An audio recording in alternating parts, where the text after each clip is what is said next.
Hi guys, welcome back to MCIQ. Today we are going to learn next part of the tense.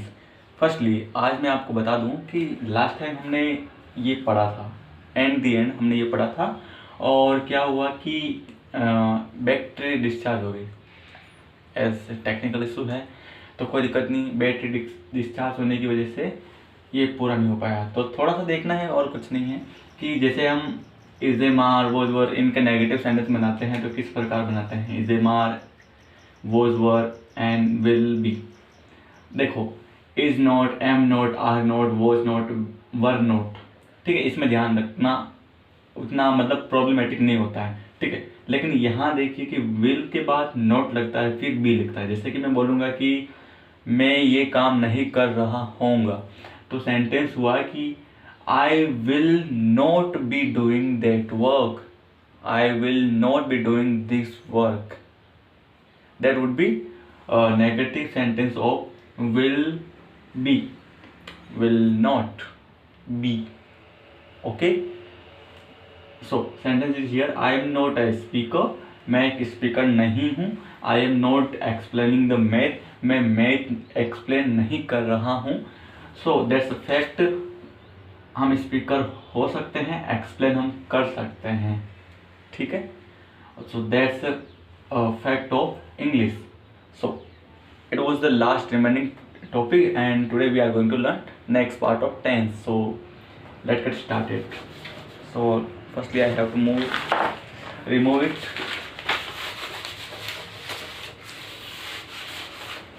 Okay. So सबसे पहले मैं बता देता हूँ कि हम पढ़ने जा रहे हैं परफेक्ट टेंस, जो कि हमें डिस्क्राइब नहीं करना है कि परफेक्ट क्या होता है, हमें समझना है कि परफेक्ट का जो सेंस होता है एज ए टेंस किस प्रकार से होता है। तो उससे पहले मैं कुछ आपको पार्टिसिपल लिखवा देना चाहता हूँ। हमने सुना होगा कि पास्ट पार्टिसिपल है ना, प्रेजेंट पार्टिसिपल, वो मैं लिखवा देता हूँ ताकि आप क्या उसको आसानी से समझ सको। तो सबसे पहले मैं लिखा देता हूँ प्रेजेंट के लिए, प्रेजेंट के इधर लिख देता हूँ और पास्ट के इधर लिख देता हूँ, ठीक है। सो आप थोड़ा सा इसको डिफ्रेंशिएट कर लेना है ना, ठीक है। ये है वॉशिंग मशीन, हम सभी जानते हैं, ठीक है। Dining table, DINNING, dining table.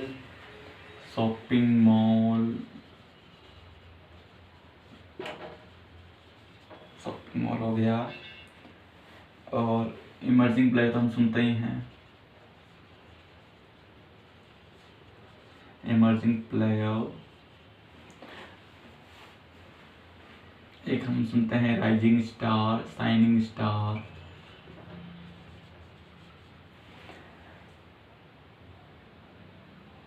Teaching method, teaching method. और स्केल भी बोल सकते हैं, टीचिंग स्केल भी होती है, ठीक है।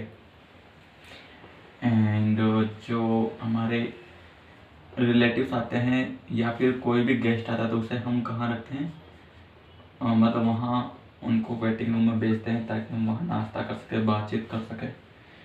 एंड नेक्स्ट जो है आपने सुना ही होगा क्या, स्विमिंग पूल, ठीक है। ये रहे प्रेजेंट के, ठीक है। अब हम पास्ट के देखते हैं। फर्स्ट के बारे में तो आपने ऑलरेडी सुना ही होगा, broken heart, broken heart. And sent message, missed call,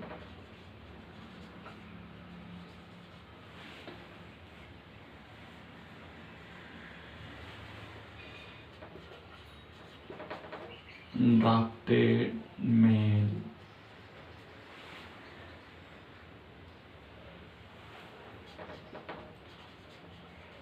linked account या फिर रजिस्टर्ड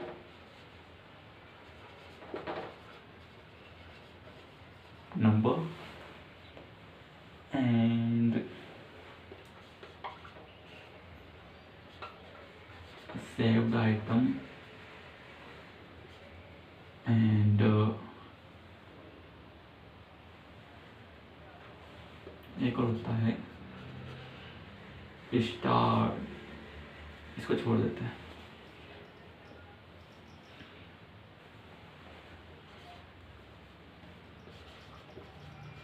रेस्पेक्टेड सर और मैम।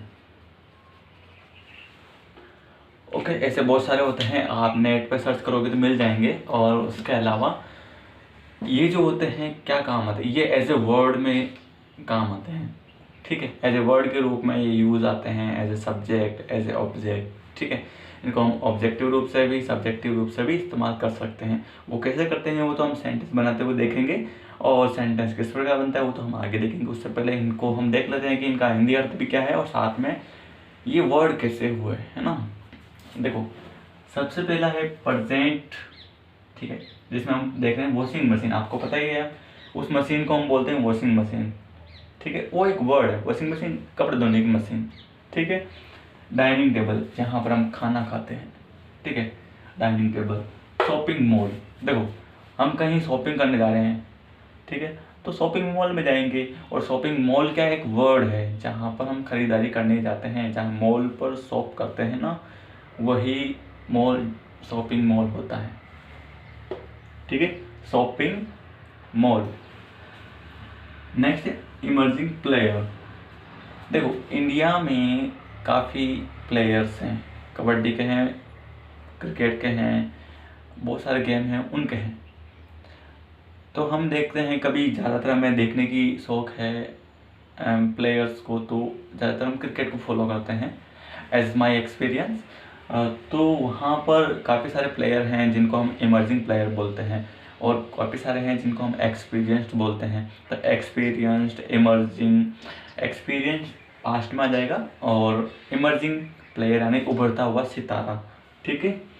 राइजिंग स्टार, वही दर्शन रावल को हम राइजिंग स्टार बोलते थे, लेकिन अभी वो रॉक स्टार है, ठीक है। एंड टीचिंग मेथड, यानी पढ़ाने का मेथड क्या है, स्किल क्या है। वेटिंग रूम, जहाँ पर हम वेट करते हैं, वेटिंग रूम होता है, ठीक है। एंड स्विमिंग पूल, जहाँ पर हम स्विम कर सकें सीखने के लिए, ठीक है। और नहाने का तो होता ही है, लेकिन स्विमिंग पूल यानी कि तैरना सीखना होता है, एक्चुअल जो इसका वर्क होता है, वहाँ पर हम स्विमिंग करना सीखते हैं, ओके। नेक्स्ट है पास्ट। तो ये सारे क्या होते हैं, जैसे हम कभी बोलते हैं ना कि तंबाकू इंजूर टू हेल्थ, तो च्यूइंग तंबाकू injure to health, smoking injure to health. तो स्मोकिंग वहाँ पर हेल्पिंग और नहीं है, वर्ड के रूप में स्मोकिंग करना अच्छा, मतलब हेल्थ के लिए थोड़ा सा घातक है, क्लियर। तो उसी प्रकार से इनका यूज़ कर सकते हैं। मैं कहाँ जा रहा हूँ, शॉपिंग मॉल जा रहा हूँ, तो शॉपिंग मॉल क्या हो गया, वर्ड हो गया, ठीक है। पास्ट में आते हैं, ब्रोकन हार्ट यानी कि टूटा हुआ दिल। हम ज़्यादातर सुनते हैं ब्रोकन हार्ट, ये ब्रोकन हार्ट रखता है, ठीक है। और नेक्स्ट है सेंट मैसेजेस, यानी कि हम कोई भी मैसेज भेजते हैं, कोई भी मेल भेजते हैं, तो उस पर लिखा होता है दिस मेल इज़, है ना, this mail is sent, image भेजा जाता है, या फिर it have been sent, it has been sent, okay. Sent messages, जो भेजे हुए हैं उन्हें सेंट मैसेज बोलते हैं। लाइक अगर आपके कोई कॉल करता है और वहाँ पर आप उठाते नहीं हो, आपको कोई कॉल कर रहा है, आप उठाते नहीं हो, बाद में आप देखते हो, तो वहाँ लिखा होता है मिस्ड कॉल, यानी कि किया हुआ कॉल, जो आया हुआ है missed call. Next drafted mail, अगर हम कोई मेल करते हैं और वो मेल जाता नहीं है, वो ड्राफ्ट में चला जाता है, तो उसे हम ड्राफ्टेड मेल बोलते हैं, that would be drafted mail. Next one is linked account. हम जाते हैं बैंक में, तो हमें बोलते हैं कि ये जो आपका अकाउंट है किससे लिंक्ड है, आधार से लिंक्ड है या फिर पैन कार्ड से लिंक्ड है, तो that would be linked account. Next one is registered number, okay. हम कहीं पर भी अकाउंट खुलवाने जाते हैं तो आपसे पूछा जाता है कि आपके जो आधार कार्ड नंबर हैं वो बैंक से लिंक है क्या, या फिर आपके मोबाइल नंबर आधार कार्ड से रजिस्टर्ड हैं क्या, तो that would be registered number. जो हमारे नंबर है अगर आधार कार्ड से लिंक्ड है, जुड़े हुए हैं, तो that would be registered number. ठीक है, ये हम बोलते हैं सेव्ड आइटम, यानी कि हम कुछ फोटोज़ देखते हैं इंस्टाग्राम पर पोस्ट होती है, उसको हम सेव कर देते हैं, तो that would be saved item. उस आइटम को हम सेव कर रहे हैं ताकि हम उसे बाद में देख सकें। या फिर कोई इम्पोर्टेंट है और उस पर्टिकुलर आईडी को हमें याद नहीं रख पाते हैं, तो उसको हमें सेव करना है, तो that would be saved item. उसको सेव करने के बाद saved item. Next one, respected sir and teacher हम बोलते हैं, तो रेस्पेक्टेड यानी कि आदरणीय। तो ये क्या है, सारे वर्ड के रूप में काम आ रहे हैं। रेस्पेक्टेड सर का मतलब क्या हुआ, आदरणीय सर और मैम। ठीक है, तो ये सारे हैं participle. Participle as a word काम आते हैं। ठीक है, और इनको हम देखेंगे सेंटेंसेस के साथ तो और ज़्यादा समझ में आएगा। अभी मैं इसको मिटा दूँ उससे पहले आप एक स्क्रीनशॉट ले लीजिए।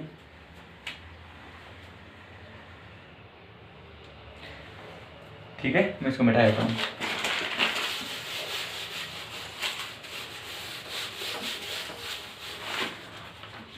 अब हम स्टार्ट करने जा रहे हैं परफेक्ट टेंस के जो भी पार्ट है उसको हम ज़्यादा डीपली नहीं लेने वाले हैं, क्योंकि डीपली का मतलब ये हो गया कि उनको उलझाते हुए समझना। हमें उसको समझना है as a topic, as a part of tense, not the part of tense. Tense का पार्ट समझना है, टेंस नहीं समझना है। ठीक है, so let's start it.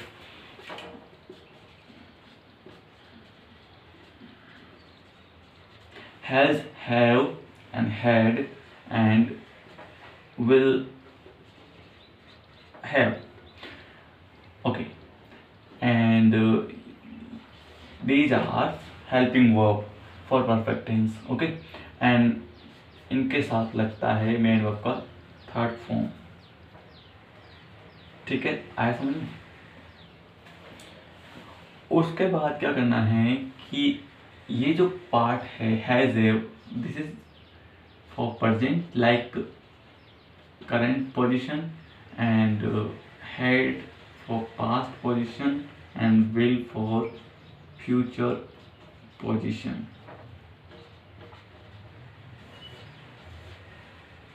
And okay,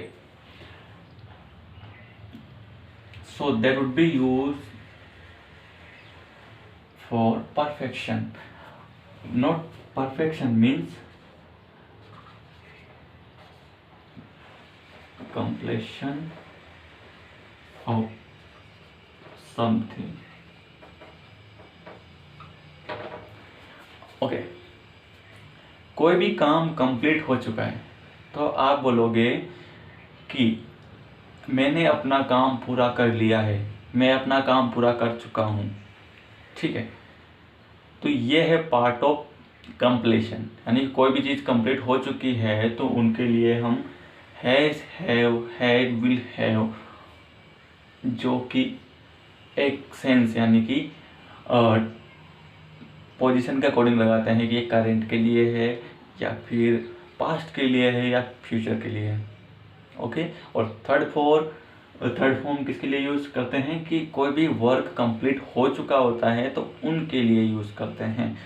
ठीक है, स्ट्रक्चर क्या रहेगा इसको मैं अलग कलर में लिखता हूँ ताकि आपको जल्दी समझ में आ जाएगा कि सब्जेक्ट तो रहता ही है, उसके साथ में लगता है हेल्पिंग वर्ब।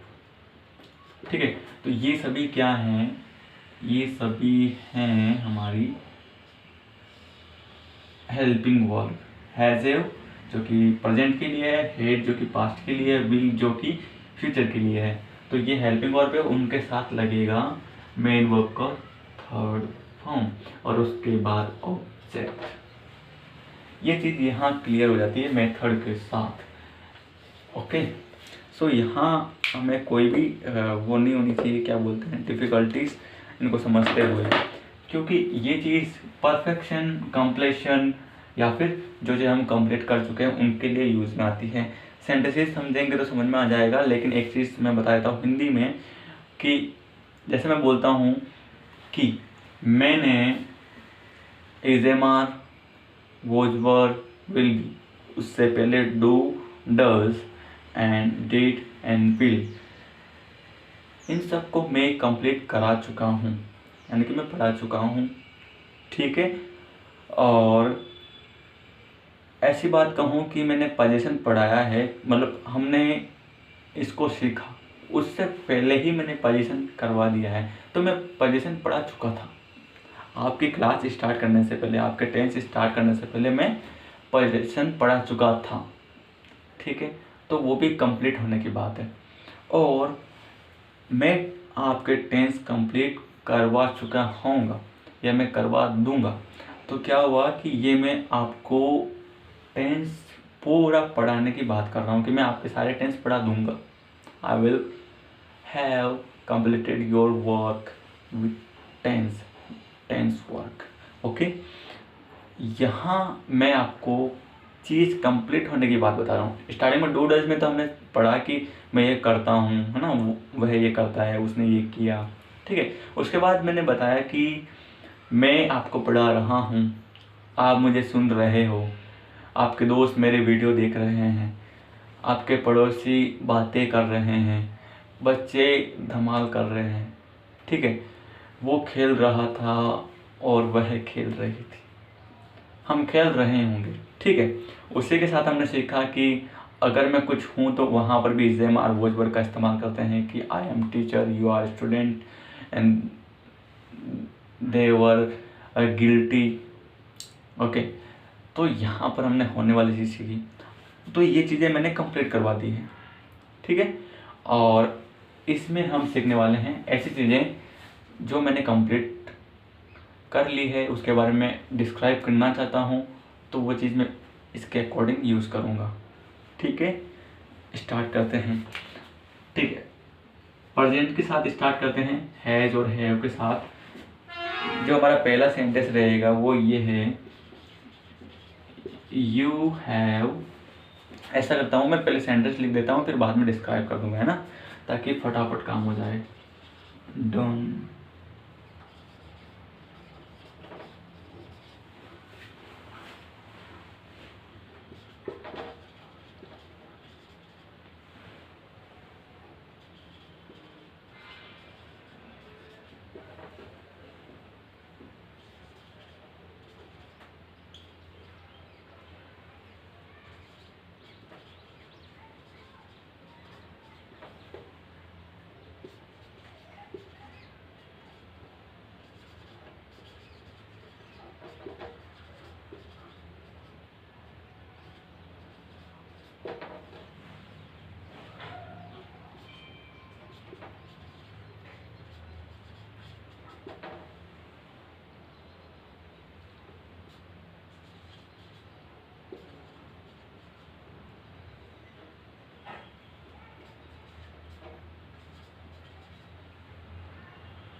ओके, ये आपको सेंटेंस बराबर दिख रहे हैं, नीचे वाला सेंटेंस दिख रहा है बराबर, क्योंकि आज हमारे कैमरा मैन नहीं है, तो मैं वैसे तो मेरे अकॉर्डिंग तो दिख रहा होगा, क्योंकि मैंने यहाँ तक इसका फ्रेम लिया था।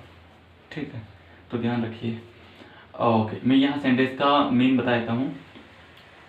आई हैव डन, ये हेल्पिंग वर्ब है और ये मेन वर्ब की थर्ड फॉर्म है। ओके, अकॉर्डिंग टू स्ट्रक्चर हम चल रहे हैं। Have done, has given, has deposited, has left, has told. Okay, has है जो कि प्रेजेंट के लिए है। ठीक है, और उसके साथ has have. Has you is used for singular, you have already known this thing, and have is used for plural, and you know which is plural, which is he, she, it, and name, I, we, you, they. Name plus name. Okay, you have done great job. यहाँ पर जो भी काम complete हो गया है, यानी कि कोई भी जॉब यानी कि कोई भी वर्क कंप्लीट करना था आपको, तो वो आपने कर लिया है, तो मैं आपको बोलूँगा you have done great job. आपने जो भी किया है ग्रेट किया, you have done great job. Next one, I have done my best. Generally हम बोलते हैं कि मैं अपना बेस्ट दूंगा, लेकिन मैंने दे दिया, तो उसके लिए सेंटेंस है I have done my best. I have done, मैंने अपना बेस्ट किया। ओके, उसी प्रकार से ये दोनों थे हमारे प्लूरल फॉर्म, ये दोनों हैं सिंगुलर फॉर्म, तो इनके साथ लग रहा है has according to structure and rules, and we have to follow the sense not rule. Okay, तो सेंस के अकॉर्डिंग आप सभी को पता है सी और ही के साथ सिंगुलर फॉर्म लगेगी has. Okay, has, she has given money back. यहाँ मनी लिखना था, मतलब उसने पैसे वापस दे दिए हैं, या वो पैसे वापस दे चुकी है, दोनों का मतलब सेम ही है। ठीक है, सी हैज़ गिवन मनी बैक, जो भी पैसे हैं उसने वापस दे दिए हैं। ही हैज़ डिपॉजिटेड मनी, यानी कि उसने पैसे जमा करवा दिए हैं। अगर फीस है तो फीस जमा करवा दी है, अगर बैंक में जमा करवाए तो भी जमा करवा दिए, कोई भी सेंस हो सकता है, लेकिन उसके लिए हम यूज़ कर रहे हैं ही हैज़ डिपॉजिटेड मनी, उसने पैसे जमा करवा दिए हैं। नेक्स्ट, इट हैज़ लेफ्ट, जो कि सिंगुलर है, and next, they have told us to get ready, जो कि प्लूरल है क्योंकि दे है, और इट क्या है, इट है सिंगुलर। इट हैज़ लेफ्ट, उसने छोड़ दिया है, या फिर वो छोड़ चुका है, इसके लिए हम यूज़ कर रहे हैं इट हैज़। और they have told us to get ready, they have told us to get ready, इसका मतलब ये हुआ कि उन्होंने हमें रेडी होने के लिए बोल दिया है, या फिर उन्होंने हमें रेडी होने के लिए बोल दिया, मतलब बोल चुके हैं, बात तो एक ही है ना। तो ये इस चीज़ को डिक्लेयर कर रहे हैं या फिर क्लियर कर रहे हैं कि ये सारे सेंटेंस बता रहे हैं कि जो भी यहाँ पर एक्शन की बात की गई है ना, क्रिया, जो भी यहाँ पर एक्शन हुआ, यानी कि यहाँ पर कंप्लीट करना हुआ, यहाँ पर देना हुआ, यहाँ जमा करवाना हुआ, यहाँ छोड़ना हुआ, यहाँ बोलना हुआ, वो सारी चीज़ें क्या है, कंप्लीट हो चुकी है, इसीलिए यहाँ पर इन सेंटेंस के अकॉर्डिंग डिस्क्राइब किया गया है। ठीक है, so that would be have done, has given, has deposited, has left, have told। अगर आपको कोई भी कंप्लीट की हुई चीज़ को डिस्क्राइब करना है एज ए करेंट, तो आपको हैज़ का यूज़ करना है, और पास्ट की बात है तो हैड का, और फ्यूचर की बात होगी तो विल हैव का यूज़ करना है। ठीक है,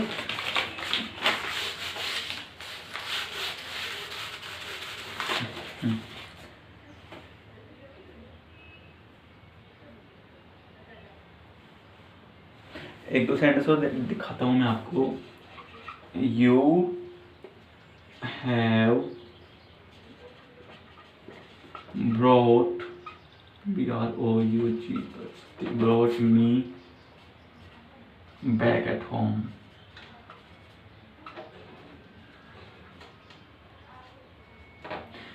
You have brought me back at home, and last sentence is I have bothered you a lot। ठीक है, सेंटेंस देखिए, You have brought me back at home, it does mean have brought me back at home। इस sentence का पूरा मतलब ये है कि तुम मुझे घर वापस ला चुके हो। ठीक है, ब्रिंग, तुम मुझे घर ला चुके हो, तो यहाँ पर भी कंप्लीट होने की बात की जा रही है कि ला चुके हो। और नेक्स्ट वन इज बोदर्ड, मैं आपको काफ़ी परेशान कर चुका हूँ। बोदर्ड मीन परेशान करना, अ लॉट काफ़ी, I have bothered you a lot, मैं आपको काफ़ी परेशान कर चुका हूँ। सो यहाँ बात हुई है कि जो चीज़ें कंप्लीट हो चुकी है वो भी करंट में, अभी जैसे मैंने आपको पढ़ा दिया है डूडल्स ये, तो वो चीज़ अभी कंप्लीट हो चुकी है, तो वहाँ मैं यूज़ कर रहा हूँ हैज़, हैव और हैज़ का यूज़, क्योंकि यहाँ पर भी सिंगुलर नहीं है, एक सिंगुलर में ले लेता हूँ। तो he has called you, called you, वो तुम्हें बुला चुका है। कॉल्ड मतलब बुलाना, ही हैज़ कॉल्ड यू। तो ये चीज़ें हम डिस्क्राइब क्यों कर रहे हैं, क्योंकि वो चीज़ कंप्लीट हो चुकी है ना, क्लियर। तो मैं इनको मिटा देता हूँ। अब हम देखते हैं पास्ट का स्ट्रक्चर। किसका स्ट्रक्चर देखो,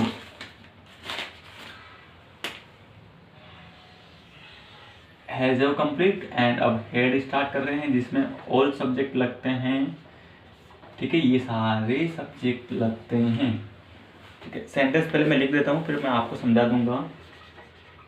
Anil had spoken his task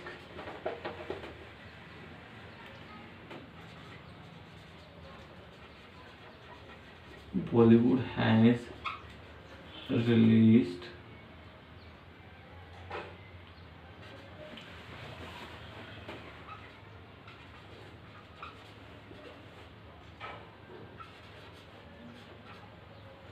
what to say,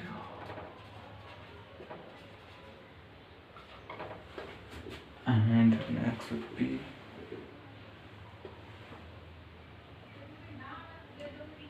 my dad had given six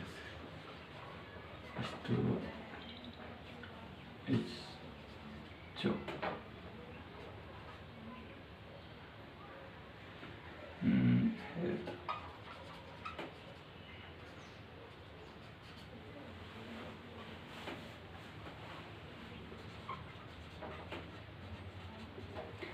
Network had gone out of the range.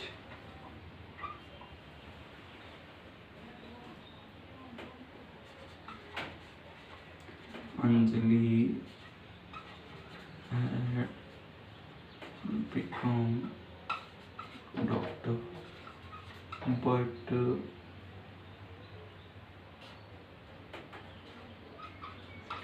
she denied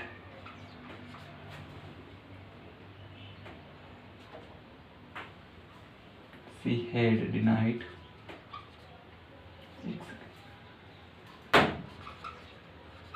she had denied to do the job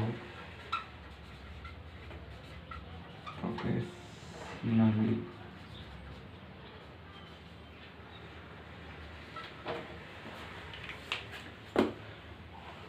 यहाँ देखते हैं, Anil had spoken his task, had and had।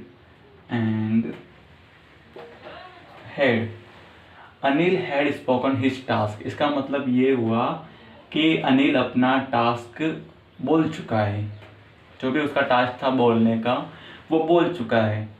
तो यहाँ had इसलिए आया क्योंकि वो जो भी कर रहा है वो कर चुका था। Anil had spoken his task, Anil अपना टास्क बोल चुका था, जो कि उसने काफ़ी पहले कर लिया था, ठीक है, जो कि काफ़ी पहले कर दिया था। अभी किया होता तो वो क्या बोलता, या फिर हम उसके लिए क्या बोलते हैं, Anil has spoken his task, Anil अपना टास्क बोल चुका है, पर वो बोल चुका था तो उसके लिए सेंटेंस क्या होगा, Anil had spoken his task. Bollywood had release Alam Ara. Alam Ara एक मूवी है जिसमें आई थिंक पहली ऐसी मूवी थी जिसमें आवाज़ दी गई, आई थिंक ऐसा ही है।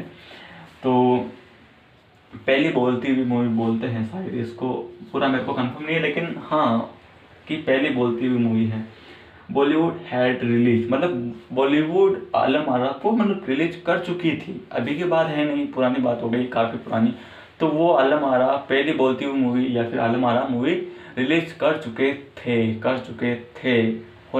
मतलब ये कंप्लीट हो चुका था। तो दैट इज़ वाई हम यहाँ यूज़ कर रहे हैं बॉलीवुड हैड रिलीज आलम आरा। बॉलीवुड आलम आरा यानी आलम आरा मूवी रिलीज कर चुका था। ठीक है। My dad had given 6 years to his job in Hyderabad. मेरे पिताजी हैदराबाद में उनकी जॉब को 6 साल दे चुके थे। मतलब उनकी एक जॉब थी, वो खाना बनाते थे, ठीक है, सेफ थे वो। तो उन्होंने 6 year दिए उस जॉब को, लेकिन अभी वो दूसरे प्रोफेशन में है। खाना बनाना उनका प्रोफेशन था या नहीं था ये मैंने पूछा, लेकिन बताया नहीं। ठीक है, था मेरे अकॉर्डिंग 6 साल कौन देता है ना। लेकिन उनको जो हो सकता है कि अभी जो वर्क कर रहे हैं वो ज़्यादा पसंद हो, क्योंकि उसको भी 20 से 30 साल दे चुके हैं। ठीक है। तो my dad had given 6 year to his job in Hyderabad. तो वो खाना बनाते थे, तो उन्होंने उस चीज़ को, शेफ का जो करेक्टर है उसको 6 साल दे चुके थे। हैदराबाद में काम करते थे, अभी तो फिलहाल राजस्थान बिलो रहे हैं। My dad had given 6 years to his job in Hyderabad. Clear. Network had gone out of the range. Okay, मैं गया था अपने, क्या नाम माता जी का, जोगनिया माता, ठीक है, वहाँ मैं गया। वहाँ क्या हुआ कि मेरा नेटवर्क बंद हो गया, क्योंकि मेरी सिम थी BSNL, out of the range, BSNL के नेटवर्क नहीं आ रहे थे वहाँ पर। तो मुझसे पूछा कि भाई आपने कॉल क्यों नहीं उठाया। मैंने क्या बोला, network had gone out of the range, मतलब नेटवर्क रेंज के बाहर जा चुका था, इसीलिए मैं कॉल कैसे करता, है ना। Next, Anjali had become doctor but denied she had denied to do job professionally।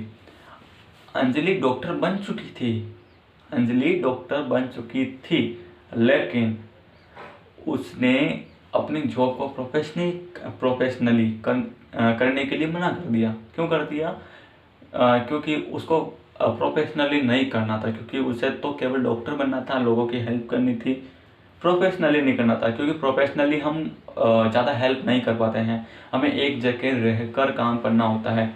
ठीक है, लेकिन अंजलि का ये मानना था कि उसको केवल डॉक्टर बनना है, ताकि वो टर्मिनोलॉजी जो भी होती है, डॉक्टर का एक मेथड होता है, कैसे डॉक्टर को रहना चाहिए, कैसे डॉक्टर को इलाज करना चाहिए, कैसे डॉक्टर को मतलब सजेशन देना चाहिए। ठीक है, तो वो उसने सीख लिया। वो कुल मिला के उसने अपने डॉक्टर बनने का एक पीरियड जो होता है उसको कंप्लीट किया, और उसके बाद उसने ये मना कर दिया कि मैं प्रोफेशनली वर्क करूँगी। ठीक है। सो अंजलि हैड बिकम डॉक्टर, मतलब अंजलि डॉक्टर बन चुकी थी, लेकिन वो मना कर चुकी थी, सी हैड डिनाइड, क्योंकि उसे प्रोफेशनली वर्क नहीं करना था। ठीक है, तो ये रहा हमारा पास्ट का सीक्वेंस। अब उसी प्रकार से फ्यूचर में कैसे होगा उसको हम देख लेते हैं। आई होप आपने स्क्रीनशॉट ले लिया होगा, मिल लिया तो थोड़ा सा साइड में यहाँ जो यूट्यूब पे है डबल क्लिक करें, ऐसे डबल क्लिक करोगे वो 10 सेकंड पीछे आ जाएगा। ठीक है, नेक्स्ट सेंटेंस में लिख देता हूँ, फिर बाद में समझा दूंगा। स्ट्रक्चर यही काम आ रहा है। ठीक है, यहाँ पर चेंज हो रहा है, यहाँ पर हेड हो गया, पहले हैज़ आया फिर हेड आया, अब विल हैव आ जाएगा। ठीक है, sentences are you will have passed in exam,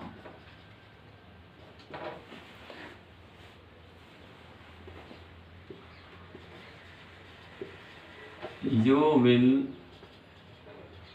have got flying colors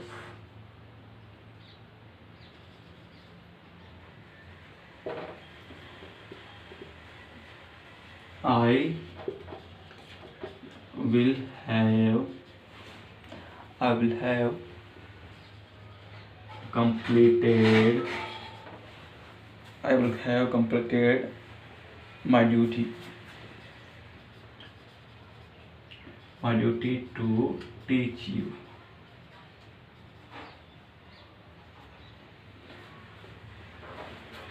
And the next one is they will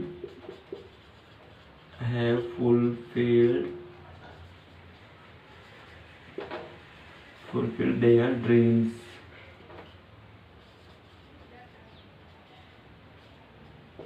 Fulfill their dreams. And next one is she will have had words with HM. HM means headmaster. Okay. And last, we will have cracked the exam.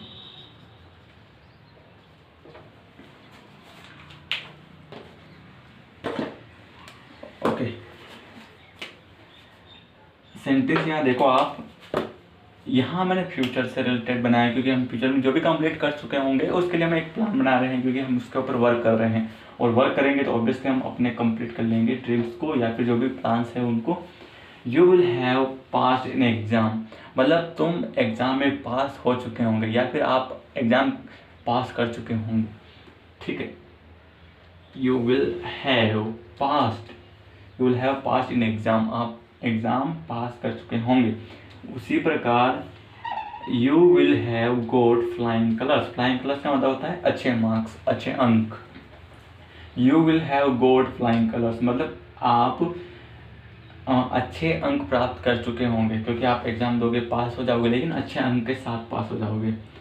I will have completed my duty to teach you, मैं आपको पढ़ाने की duty complete कर चुका हूँ। वैसे तो मेरी जो ड्यूटी है वो कंप्लीट नहीं होने वाली है, मैं पढ़ाता रहूँगा, लेकिन एक जो पीरियड होता है कि मैं आपको 12th तक पढ़ाऊँगा, वो वाली ड्यूटी कंप्लीट कर चुका हूँगा। उसके बाद फर्स्ट ईयर, उसके बाद सेकेंड ईयर, उसके बाद कॉम्पिटिशन जो भी है। And they will have fulfilled their dreams, इसका मतलब हुआ कि वे अपने सपने कंप्लीट कर चुके होंगे, फुलफिल्ड कर चुके होंगे। फुलफिल का मतलब होता है कि अपने सपनों को भरना, उनको फील करना, जैसे फिल इन द ब्लैंक होता है, उसी प्रकार से हमने सपना तो यहाँ पर लिख दिया है। अब उसको फुलफिल कैसे करोगी? हार्ड वर्क लगा के, ऐसे धीरे धीरे धीरे धीरे कंप्लीट करोगे, फिर इसके साथ घूमते रहोगे। That would be your experience. और उसके आगे एक और सपना होगा, उसको भी कंप्लीट कर चुके होंगे। ठीक है।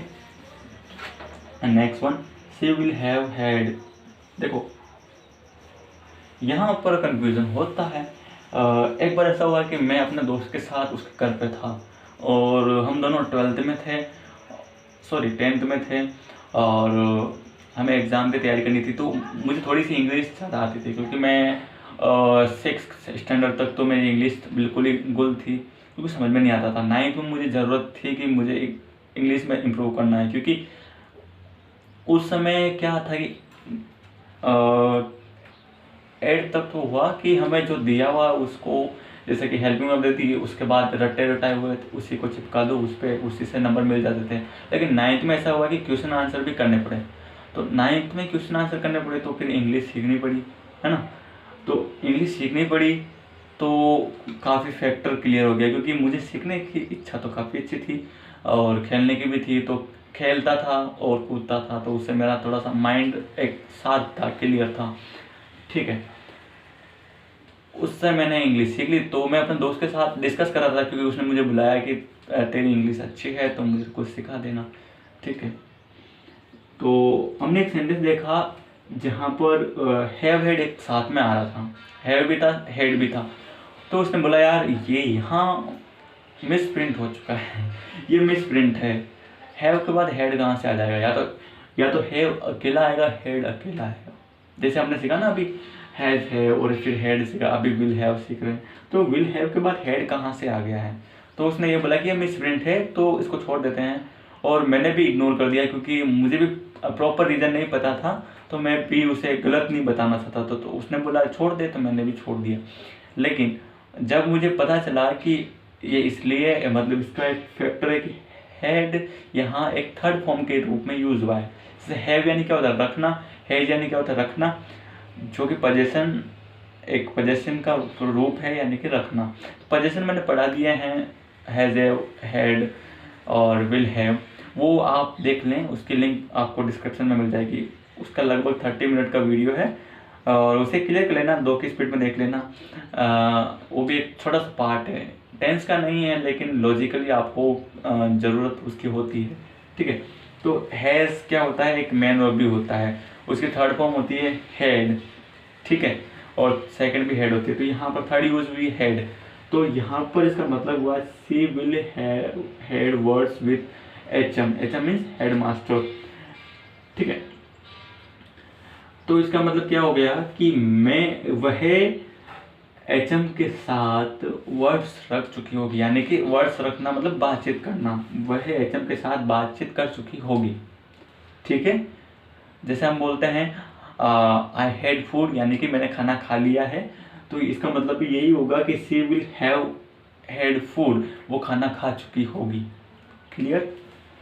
We will have cracked the exam, we will have cracked the exam, तो हम एग्ज़ाम क्रैक कर चुके होंगे, ठीक है। तो ये था एक कॉम्प्लेक्शन का पूरा फॉर्मेट जिसमें हमने सीखा है has, had and will have with complete जो भी वर्क होता है उनके साथ, ठीक है। मैं इनको मिटा देता हूँ, आप एक स्क्रीनशॉट ले लीजिए। Okay, I am going to remove it.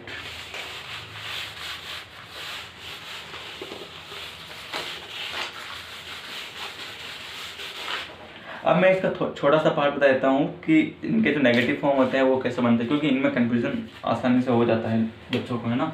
तो हम देखते हैं हैज़, हैव, हैड, इन तीनों के साथ आपको कुछ प्रॉब्लम नहीं होने वाली है, लेकिन विल हैव के साथ आपको हो सकती है, ठीक है। कैसे होता है एक बार में, अरे हमारे एक सर हैं जिनको हम CEO बोलते हैं, वो बोलते हैं कि वीडियो में ठीक है ना बोलना करें। तो अगर मैं ज़्यादा बोलता हूँ तो कमेंट कर दो सर ठीक है ना बोले, है ना।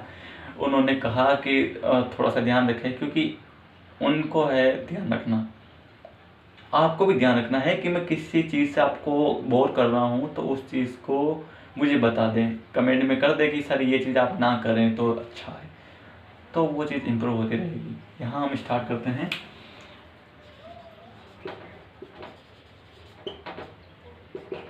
ओके, हैज़, हैव, हैड और विल हैव, इनके साथ कोई भी काम हम भी कंप्लीट नहीं कर चुके हैं तो उनके लिए हम सेंटेंस बनाएंगे, ठीक है। देखो अभी मैंने बोल दिया, ठीक है। हैज़ के साथ नोट लगाएंगे तो वो हो जाएगा हैज़ नोट, जिसको हम हैज़ंट भी बोल सकते हैं, हैज़ंट। हैव के साथ नोट लगाएंगे तो हैव नोट हो जाएगा, जिसको हम हैवंट भी बोल सकते हैं। और हैड के साथ नोट लगाएंगे तो हैड नोट हो जाएगा, जिसको हम हैडंट भी बोल सकते हैं। ये तो नॉर्मल हो गया कि कोई भी ये चीज़ कर सकता है, हैज़ नोट, हैव नोट, ये तो प्लस नोट करना है। लेकिन यहाँ थोड़ा सा मामला गड़बड़ है, तो यहाँ आप लगाएं विल के बाद नोट एंड फिर यूज करें हैव, तो ये जो फॉर्मूला है वो सही होगा, ठीक है। यहाँ नोट इस्तेमाल करें विल और हैव के बीच में, तो उससे क्या होगा कि स्ट्रक्चर आपका ख़राब नहीं होगा और एग्ज़ाम में नंबर नहीं कटेंगे। एक बार इनके सेंटेंसेस देख लेते हैं, बाकी ये पूरा कंप्लीट हो चुका है। Ankit has not made mistake, and next one is I've not completed my work yet, and next Surya had not invited us, and next would be Ajay will, फिर उसके बाद नोट लगेगा, ठीक है, note have prepared lunch.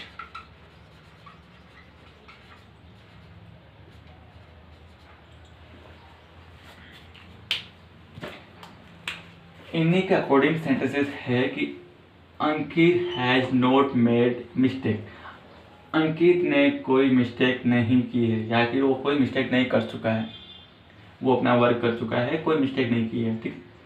Next, I have not completed my work yet, I have not completed my work yet, मैंने अपना work अभी तक कंप्लीट नहीं किया है। येट का इस्तेमाल अगर अंत में होता है उसका मतलब होता है अभी तक, okay. I have not completed my work yet, मैं अपना काम कंप्लीट नहीं कर चुका हूँ, मैं अपना काम अभी तक नहीं कर चुका हूँ, clear. Surya had not invited us, Surya ने हमें इनवाइट नहीं किया था, या फिर हमें इनवाइट नहीं कर चुका था, फिर भी हम चले गए ठीक है। अजय विल नॉट, यहाँ बस यही ध्यान रखना है, विल के बाद नोट आएगा, अदरवाइज कुछ भी नहीं। तो Ajay will not have prepared lunch, मतलब ये हुआ कि हमने अजय को बोला कि वो खाना बना देगा, तब तक हम मार्केट घूम के आते हैं, लेकिन वो बहुत धीरे धीरे बनाता है। तो उस समय मैंने अपने फ्रेंड्स को बोला कि हम आराम से चलते हैं, वो आराम, क्योंकि सूर्या धीरे धीरे बनाता है। तो Ajay will not have prepared lunch, वो खाना नहीं बना चुका होगा, हम आराम से चलेंगे, ओके। तो ये थे इसके नेगेटिव फॉर्म, इनको आप आसानी से यूज कर सकते हो, और इनको अभी मैं मिटाने जा रहा हूँ। इससे पहले आप स्क्रीनशॉट ले लीजिए। 1 2 3 complete.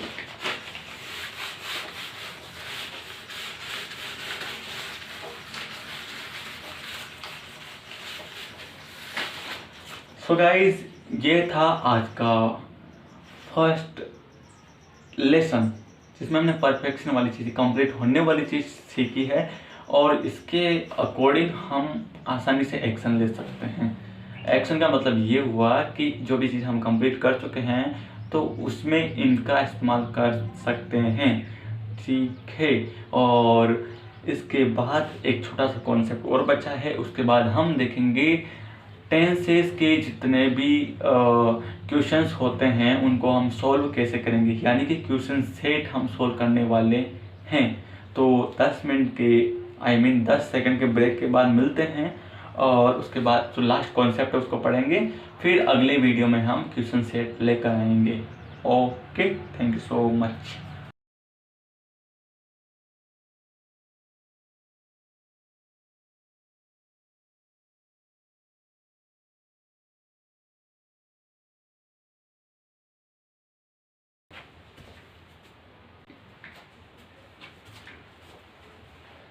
Hi guys, welcome back. इस लेसन में यानी कि इसी पार्ट में हम सीखने वाले हैं has, have, had, will have, been, has, have, had, will have, been, has not, have not, had not, will not have, been, this would be action, and be form negative form. Okay, जिस प्रकार से हमने देखा था इज़ेमार में कि इज़ेमार दो चीज़ describe करता है, जो चीज़ हम कर सकते हैं और जो चीज़ हम होते हैं। लाइक अगर मैं कुछ कर रहा हूँ तो मैं बोलूँगा I am doing my work, मैं अपना काम कर रहा हूँ, okay. I am a teacher, मैं एक टीचर हूँ, दो चीज़ डिस्क्राइब कर रहा है, ठीक है। उसी प्रकार से इनका इस्तेमाल हम करते हैं दो चीज़ों के लिए, एक चीज़ जो हम काफ़ी समय से कर रहे हैं और एक चीज़ जो हम काफ़ी सालों से वहीं हैं। लाइक मैं काफ़ी सालों से टीचर हूँ, तो उस चीज़ को मैं डिस्क्राइब करने के लिए इनका इस्तेमाल करूँगा, या फिर मैं काफ़ी सालों से एक काम कर रहा हूँ तो उन चीज़ों को डिस्क्राइब करने के लिए मैं इनका यूज़ करूँगा, ठीक है। वो किस प्रकार अभी हम स्टार्टिंग में देख लेते हैं, ठीक है। उससे पहले हम यहाँ जो कि एक्शन वर्ड है। एक्शन में आपको पता है मेन वर्ब तो आती है, तो यहाँ मेन वर्ब आएगी ing वाली, ठीक है। और यहाँ वो चीज़ नहीं आएगी कि यहाँ पर होने वाली चीज़ बताई जा रही है, तो ऑब्जेक्ट आएगा या फिर एडजेक्टिव आएगा।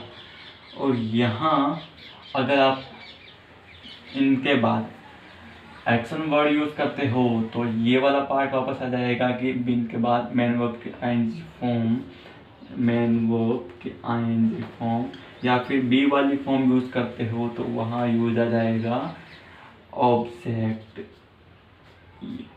या फिर एडजेक्टिव। ओके, ठीक है। उसके बाद हम सीन्स ऑफ फॉर को देखते हैं। उससे पहले कुछ सेंटेंसेस हम बना लेते हैं, यानी कि बोल लेते हैं, आपको समझ में आ जाएगा, ठीक है।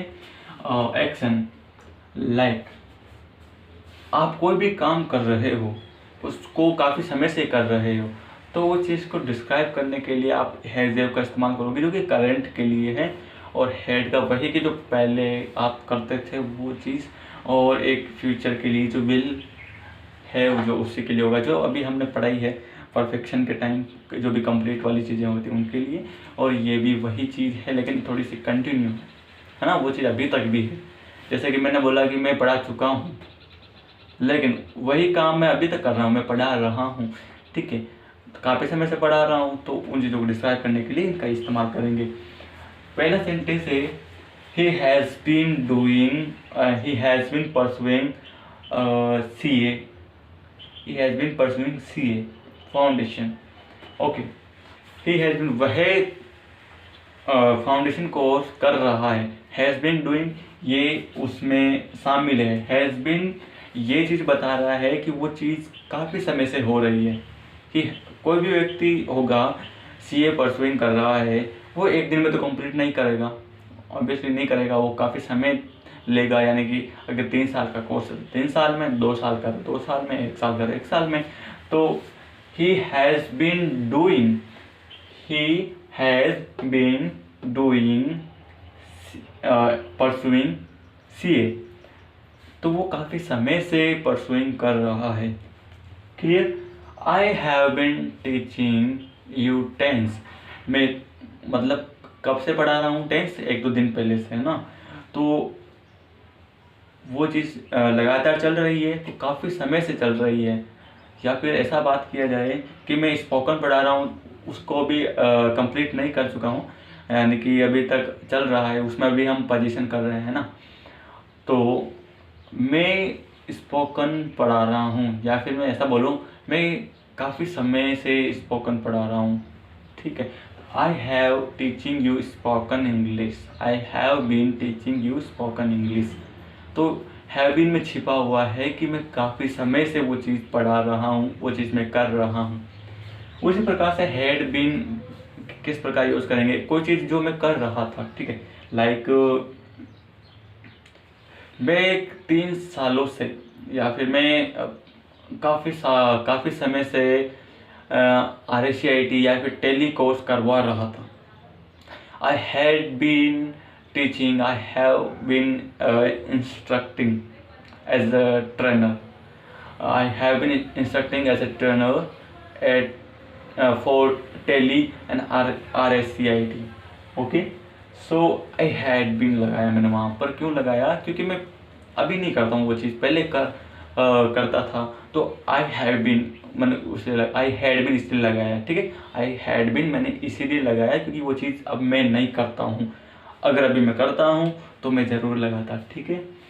एंड विल हैव, जैसे मैं आपको पढ़ाता हूँ तो मैं पढ़ाता रहूँगा, तो I will have been teaching you English with new vocabularies with new pattern. तो ये चीज़ क्या हो रही है, विल हैव बीन में मैं क्या छिपा रहा हूँ कि वो चीज़ मैं करता रहूँगा, ठीक है।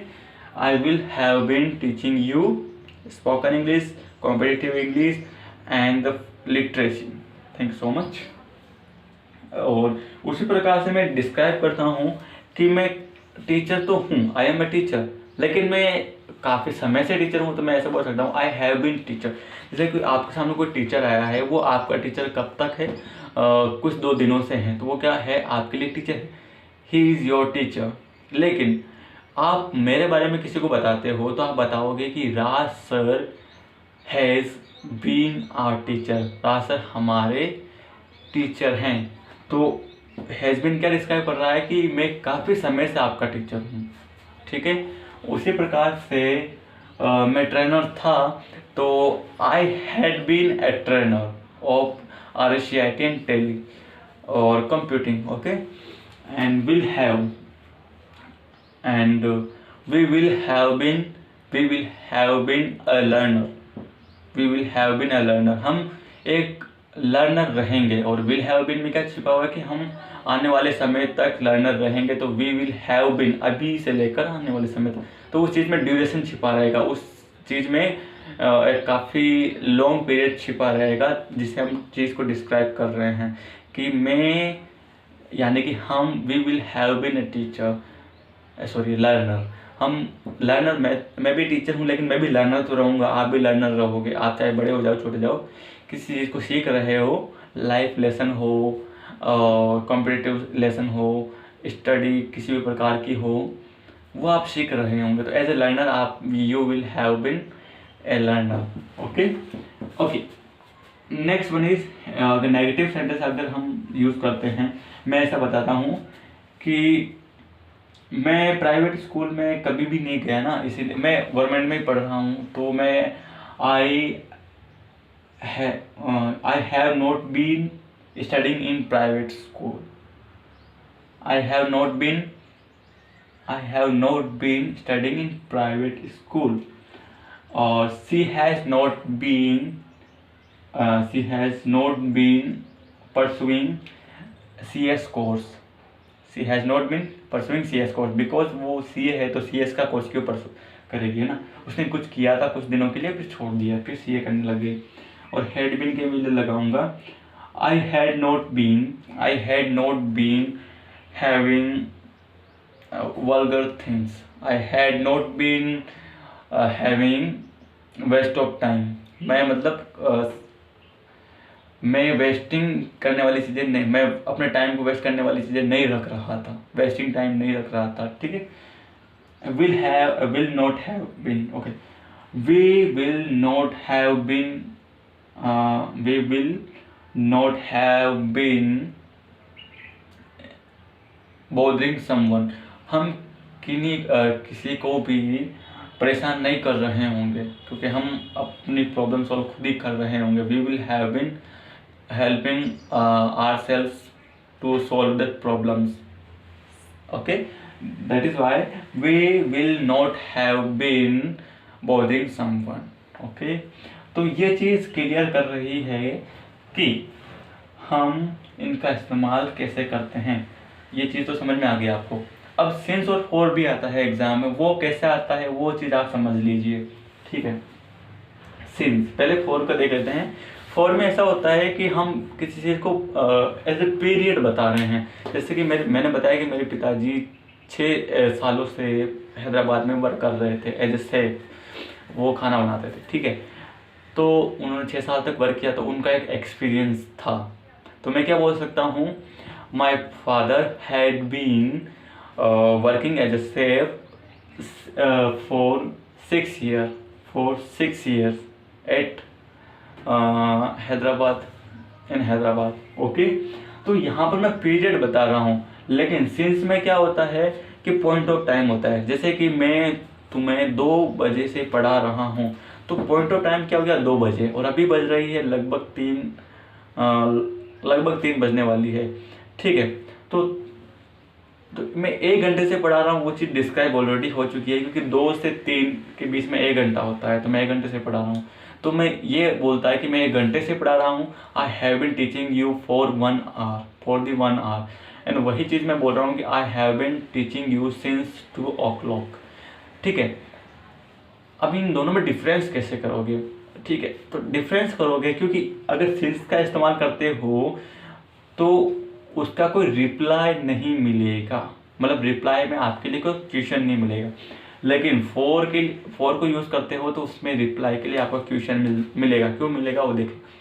जैसे कि मैं बता रहा हूँ कि मैं 6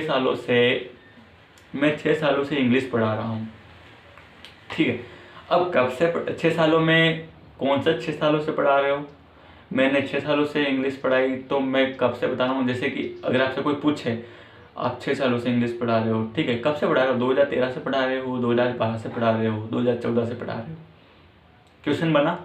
लेकिन आप ऐसे बोलते हो कि मैं 2014 से इंग्लिश पढ़ा रहा हूँ, तो इसके लिए कोई क्वेश्चन नहीं रिप्लाई में आएगा, है ना। आपसे कोई पूछेगा नहीं कि आप 2013 से पढ़ा रहे हो, वो ऑलरेडी काउंट, अभी जैसे 2021 हो रहा है तो वो ऑलरेडी काउंट कर लेंगे कि 2014 7, तो उसका रिप्लाई ऑलरेडी आपको सामने पता चल जाएगा कि 2014 से पढ़ा रहा है, इसका मतलब 7 साल कंप्लीट हो चुके हैं। लेकिन आपसे कोई पूछता है कि मैं 6 सालों से पढ़ा रहा हूँ, तो मैं कब से पढ़ा रहा हूँ वो पता नहीं है ना।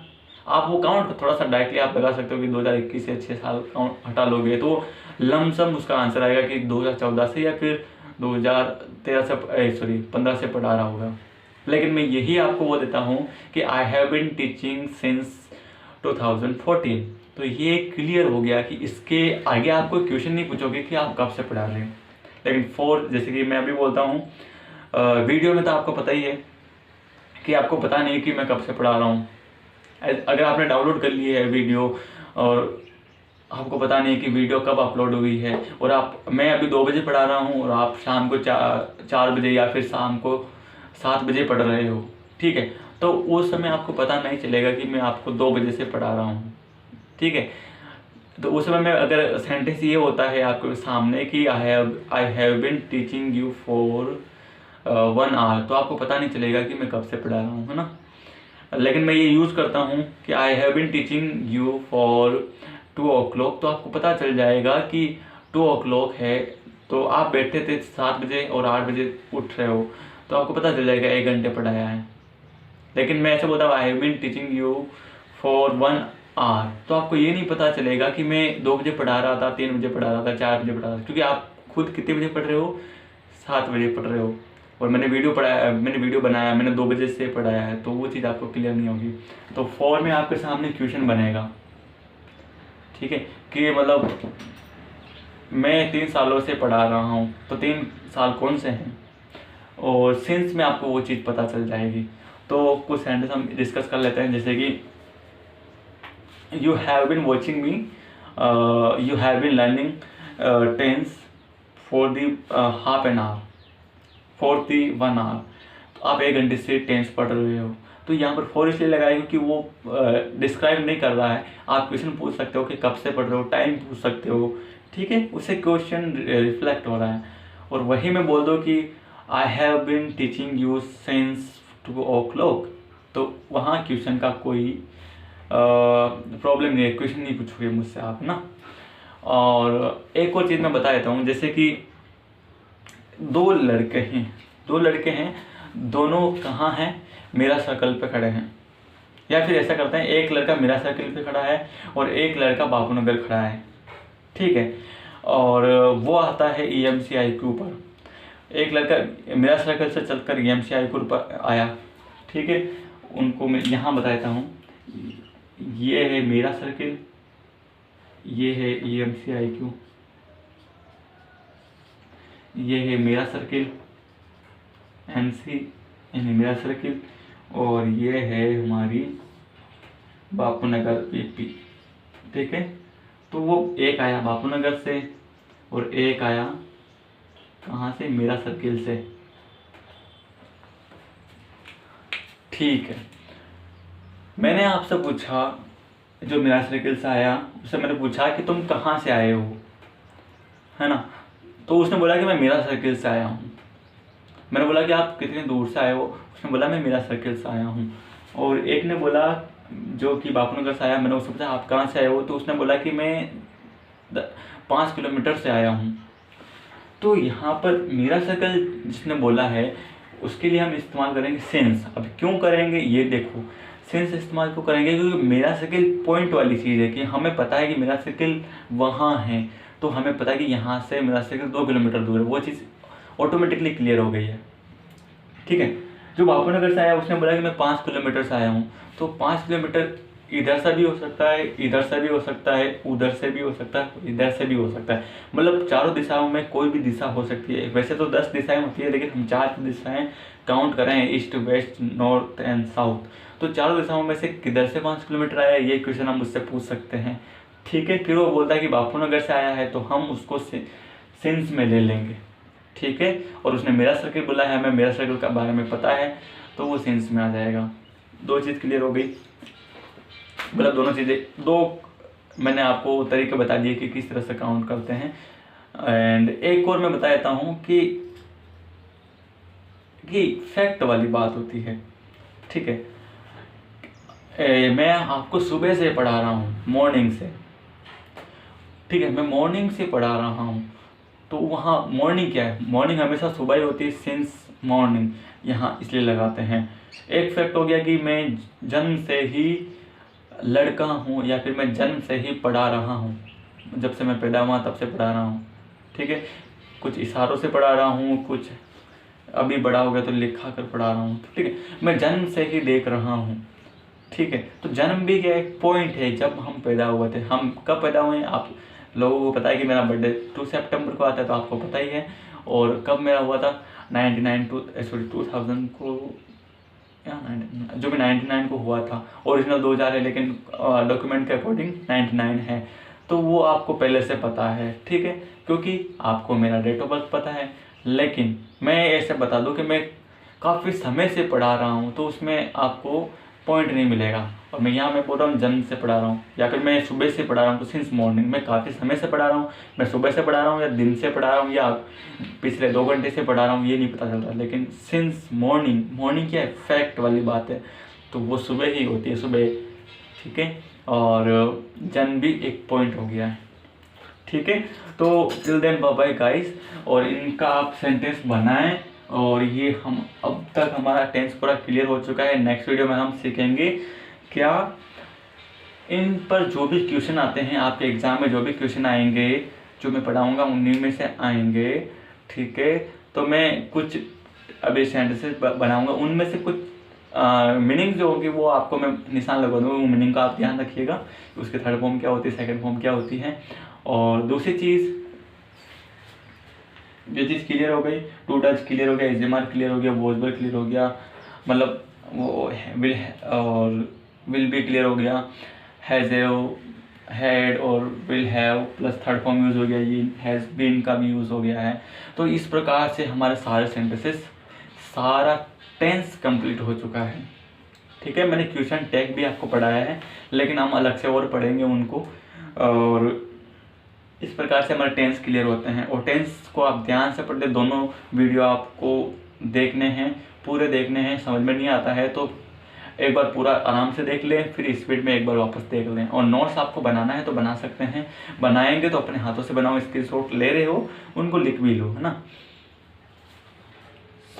मिलते हैं नेक्स्ट वीडियो में विद इनके जो क्वेश्चन होते हैं उनके साथ, और उसके बाद नया कॉन्सेप्ट भी पढ़ेंगे।